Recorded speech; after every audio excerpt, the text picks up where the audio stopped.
Hey, is this seat taken? I looked up, and a girl I never saw before was standing across from my table with a lunch tray full of food. She had long wavy brown hair and wore a brown t-shirt with a purple peace sign on it.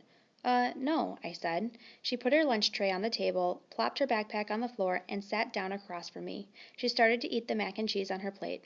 Ugh, she said, after swallowing the first bite. I should have brought a sandwich like you did. Yeah, I said, nodding. My name is Summer, by the way. What's yours? August. Cool, she said. Summer. Another girl came over to the table carrying a tray. Why are you sitting here? Come back to the table. It was too crowded, Summer answered her. Come, sit here. There's more room.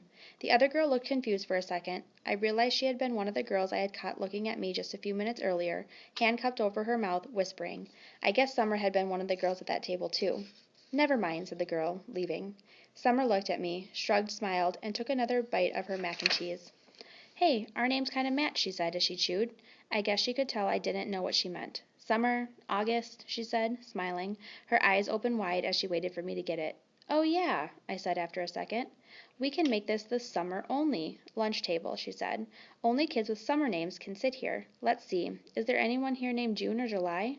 There's a Maya, I said. Technically, May is spring, Summer answered, but if she wanted to sit here, we could make an exception. She said it as if she'd actually thought the whole thing through. There's Julian. That's like the name Julia, which comes from July. I didn't say anything.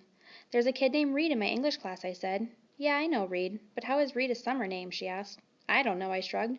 I just picture like a reed of grass being a summer thing. Yeah, okay. She nodded, pulling out her notebook.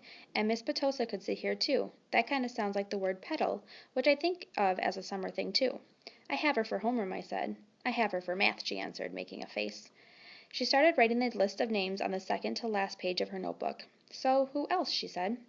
By the end of lunch, we had come up with a whole list of names of kids and teachers who could sit at our table if they wanted. Most of the names weren't actually summer names, but they were names that had some kind of connection to summer. I even found a way of making Jack Will's name work by pointing out that you could turn his name into a sentence about summer, like, Jack will go to the beach, which Summer agreed worked fine. But if someone doesn't have a summer name and wants to sit with us, she said very seriously, we'll still let them if they're nice, okay? Okay, I nodded, even if it's a winter name. Cool beans, she answered, giving me a thumbs up. Summer looked like her name. She had a tan, and her eyes were green like a leaf.